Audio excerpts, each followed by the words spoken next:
Are you overwhelmed by the never-ending supply of depressing bad news? Well, let's recharge our batteries with some recent positive news stories. This is Giddy News for the month of June 2024.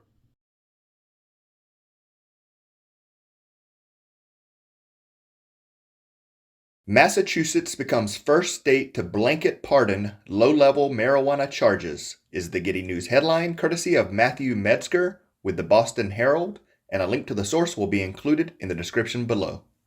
Massachusetts is now the first state to pardon the crimes of offenders charged with simple pot possession. Governor Maura Healey's first-in-the-nation plan to issue a blanket pardon for simple marijuana possession was met with unanimous approval of the Governor's Council. According to Lieutenant Governor Kim Driscoll, who chairs the Governor's Council, the body's vote means that anyone charged with a misdemeanor crime of marijuana possession before March 13th of 2024 is now cleared of that conviction with immediate effect. Carol Rose, Executive Director of the ACLU of Massachusetts, stated, "Tens of thousands of people in Massachusetts will now get a second chance and will face fewer barriers to housing, jobs, education, student loans, and stability." Miracle operation reverses blindness in 3-year-old girl, giving her a promising future, is the Giddy News headline courtesy of Martin Bagot with The Mirror, and a link to the source will be included in the description below. A 3-year-old named Khadijah with Leber congenital amaurosis 4, a genetic condition that causes blindness, is doing incredibly well after a unique pioneering operation restored her sight. The condition affects about 1 in 40,000 babies and causes cells in the retina to die off by the age of 4. Khadijah's dad said his daughter was just 2 years old when she was diagnosed, and her vision was slowly deteriorating over time. He stated that her diminishing eyesight was affecting her confidence and stability as well. The operation took place at Evelina London Children's Hospital, part of St. Thomas's Hospital in London, which is the only hospital in the world carrying out this revolutionary gene therapy. Lead surgeon Nariban Kumaran stated, "We're really pleased with how Khadijah's surgeries went. Her mother and father have already noticed an improvement." MIT builds an open-source hydrogen electric motorcycle that runs on fuel cell, is the Giddy News headline courtesy of Matthew Burgos with Design Boom, and a link to the source will be included in the description below. Using a fuel cell system, MIT's electric vehicle team has built an open-source hydrogen-powered electric motorcycle with swappable parts. The dirt bike-looking vehicle can be built by riders on their own since the plans will be made available online. The body parts and engine can be swapped out easily so that maintenance, repair, and experimentation are easier to carry out. MIT's electric vehicle team has been working on building the prototype since January of 2023. The first few tests were carried out on a dynamometer, which is a kind of treadmill to act as a mock road. The team is working on designing an electric motor from scratch after they used a commercially available one for testing and research. MIT's team says that the project is an ongoing one as they look into the future of hydrogen and fuel cells as the main components of electric motorcycles and other vehicles. Mishka the missing dog mysteriously found safe 2,000 miles from California home, is the Giddy News headline courtesy of Danny Anguiano with The Guardian, and a link to the source will be included in the description below.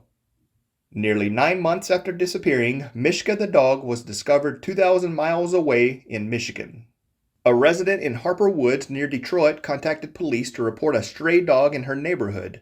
Police collected the terrier mix and brought her to an animal welfare group. Grosse Pointe Animal Adoption Society said it quickly discovered that the dog was implanted with an identity chip containing information about her owners, Merad and Liz Human of San Diego. The Human family said that they wonder how Mishka made it all the way to Michigan and pointed out that she had learned to sit in the time that she's been away. Liz Human stated that it's a miracle and that they never gave up hope. Grosse Pointe Animal Adoption Society released a statement describing Mishka's story as a tale that Hollywood would love to tell, and that this is the happy ending that we all wanted.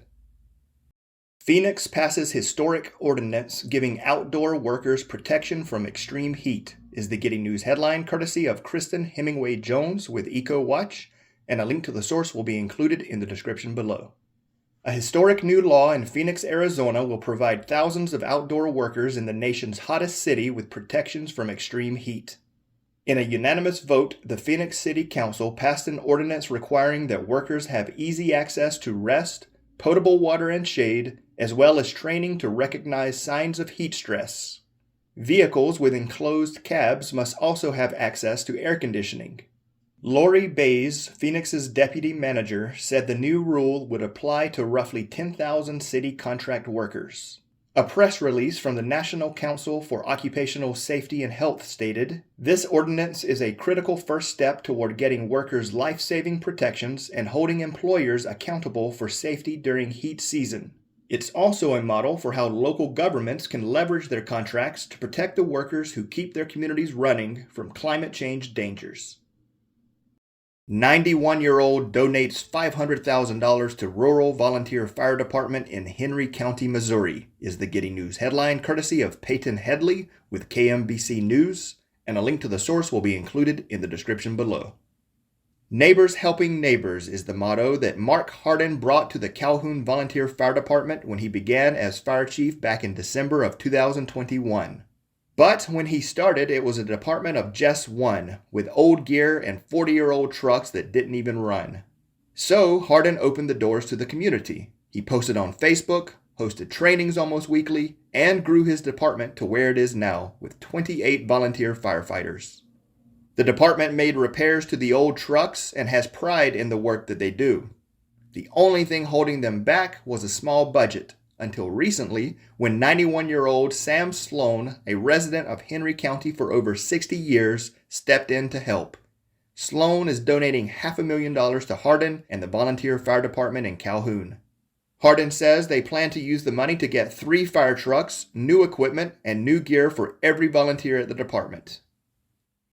He got a college degree in prison, now he's off to a prestigious law school, is the Giddy News headline courtesy of Gloria Oladapo with The Guardian, and a link to the source will be included in the description below. Since leaving prison, 39-year-old Bernard McKinley has been busy preparing for some huge next steps.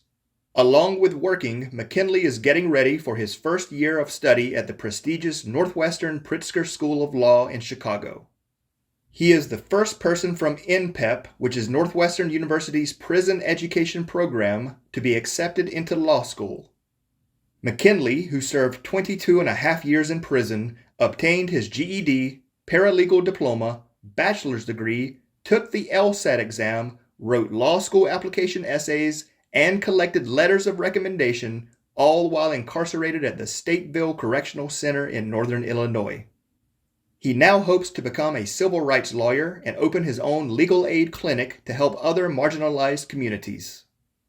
All right, that's it. I hope you enjoyed this episode of the Giddy News. And if you have a positive news story that you'd like for me to share, please include a link in the comments down below. And until next time, take care of yourself, and thanks for watching.